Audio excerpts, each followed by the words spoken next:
아, 나 오늘 갈 건데 너 좀 있어 봐봐. 그래. 왜 형님? 그랬더니 아, 이따 가서 얘기할게. 그랬더니 막 왔어. 그 형님이. 어쩐 일이서 야, 필름을 너무 쓴다. 이거 좀 그 감독님은 협의 보러 왔다 그러더라고. 하여튼 뭐 요런 일이 있었어요, 사실은. 왜냐면 이제 35mm 필름 썼을 때 1분이 넘어가면 네. 몇만 원, 몇십만 원이 날아가는 거니까. 근데 열 테이크를 가면 딱이만하지만 하죠. 근데 요새 감독들은 이해가 갈까요? 근데 사실 이런 얘기 자체도 요즘 분들한테 공감받기 쉽지 않을 거예요. 근데 저는 강우석 감독하고 촬영할 때, 강우석 감독님하고 촬영할 때는 그 감독님 테이크 3을 넘어가는 걸 싫어하세요, 되게. 배우들이 넘어가는 걸 싫어하고 웬만하면 테이크 3에서 다 거의 끝내려고 하시고 그러다 보니까 올해 이렇게 뭐 3테이크 이상 가시는 순간부터 넘어가는 순간부터는 이제 스태프들이 이제 긴장을 하죠. 그거는 이해가 되더라. 그 테이크를 가면서 이제 리허설이 되는 경우도 사실은 있기는 있잖아요. 하죠. 있기는 하죠. 사실 배우들 이렇게 네. 합을 그 전에 다 이렇게 못 맞춰 보니까 네. 그런 경우도 있잖아. 네. 테이크가 하나, 둘, 세 개 가면서 이제 그쵸. 합들이 점점 네. 맞춰. 그러면 찍는 입장에서 욕심낼 네. 수밖에 없지. 근데 좀 더 가서 좋은 거 뽑아내고 네. 싶어. 셋을 넘어가면 싫어하시더라고요. 근데 그래서- 김상진 감독님도 똑같더라고요. 응? 김상진 감독님도 똑같아요. 옛날 감독들은 네. 다 그렇죠. 그리고 이제 그래서 리허설 할 때는 필름 안 돌리면서 네. 많이 찍었죠. 네. 카메라 워킹만 하고. 그래서 이제 장훈 감독 같은 경우에는 굉장히 어떻게 보면 영리하다고 그럴까? 리허설을 되게 철저히 해요. 리허설 할 때 항상 그 DOP도 같이 네. 촬영 감독도 같이 와서 조명이랑 다 같이 보는 거예요. 실제로 이제 현장 리허설을 해. 저기 뭐야? 그게 뭐였지? 어떤 거요? 그 나 또 임미군으로 출연. 그거 저기 있잖아요. 그 고지전. 고지전. 네, 고지전. 고지전 찍을 때 똑같은 현장에서 출연 배우들 다 와서 내일 찍을 거를 그 전날 리허설을 하는 거예요. 미리 연습을 하는 거야. 미리 어. 리허설을. 미리 리허설 쫙 하면 배우들도 이제 감 잡잖아. 네. 그때 뭐 장소경이랑 뭐 네. 이렇게 나왔었거든. 리허설 하면 촬영 감독님도 딱 보면서 아 이거는 이렇게 그림 담으면 되겠다. 감 잡고 그러면 당연히 또 조명 감독님도 와서 아 이렇게 되니까 그 머릿속에 그려지잖아 그분들은. 현장에서 이제 할 시간들을 최대한으로. 그렇게 이제 그렇게 각 분야의 이제 리더들은 와서 또 그렇게 리허설을 보면서 내일 작업할 거에 대한 어떤 그 브리핑을 하는 셈이고 배우들은 그걸 하면서 느낌 일단 받아가잖아 현장에서 상대 배우랑 이렇게. 그다음 촬영 찍기가 수월하겠네. 그렇게. 그리고 이제 가면 이제 밥 먹고 배우들은 또 만나서 또 네. 얘기하고 리허설하고 맞춰보는 거야. 네, 네. 그리고 다음날 촬영장에 딱 가면 이제 전날에 갖고 있던 느낌이 있으니까 옷 딱 입고 분장하고 들어가면 이제 그게 필름 돌리면서 몇 번 찍었던 것과 훨씬 더 좋은 어떤 상태로 이제 첫 테이크가 들어가는 거죠. 보시면 최민 배우는 이제 군인 역할을 엄청 많이 하셨을 것 같아요. 많이 했습니다. 그 서울의 봄에서도 군인 역할. 같이 출연했어요. 그러니까 사실은 어떤 역할들 했잖아요. 서울의 봄 소개 좀 캐릭터 소개 좀. 저는 저기 뭐야 육군본부 관리참모부장 오구민이라는 역할이었는데 실제 존재했던 인물이었고요. 그 저기 뭐야 캐릭터 명이 오구민이었고 저희 진압군 쪽이었어요. 저희 비트펑커 안에서만 있었던. 실제 그 네. 상황이 네. 반란이 일어나고 이 반란이 일어난 걸 육군본부에 있는 B2 벙커라는 데 모여서 쉽게 말하면 대책 회의를 하고 어떻게 할까 뭐 논의를 하고 하는 사실 그런 구도로 이어졌잖아요. 너무 아니 했어 근데.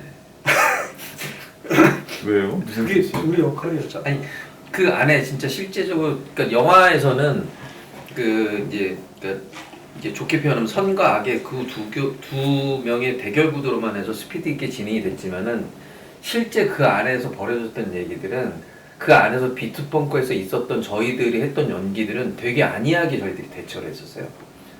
그렇게 심각한 상황인데 내가 통화했고 내가 뭐 했고 걱정하지 말고 하고 그 뭐야 차 좀 갖고 와보 그래서 막 자기네도 그 다음날 뭐 어떤 이런 얘기도 막 하고 그러니까 역사적 그러니까 그런 것들이 사실 다 편집이 제대로 됐었을 때는 제가 알기로 한 5시간 정도 나왔다고 하더라고요. 그러니까 순차적으로 그런 것까지 다 넣고 만들었었을 때는 근데 그게 긴장감을 더 극대화시키기 위해서 그 안에 이제 얘기거리들은 사실 어떻게 보면은 편집이 많이 됐구나. 네 그러다 보니까 이게- 되게 안에서 했었던 것들만큼의 아쉬웠겠네. 나오지는 않았었죠 사실.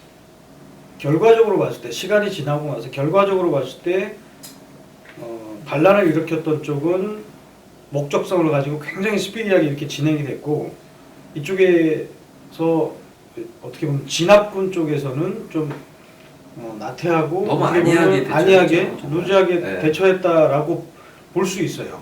근데 이건 결과론적으로 봤을 때 네. 지나고 나서 보면 그런데 거기 조금 더 들어가서 보면 이게 성공 안 했을 수도 있잖아요. 어떻게 보면 그러니까 이쪽에서는 설마 얘들이 저런 짓까지 하겠어? 그 실제 그 현장에 들어가서 그때 그 당시에 그 사람들 입장에서 봤을 때 그리고 계급도 낮아.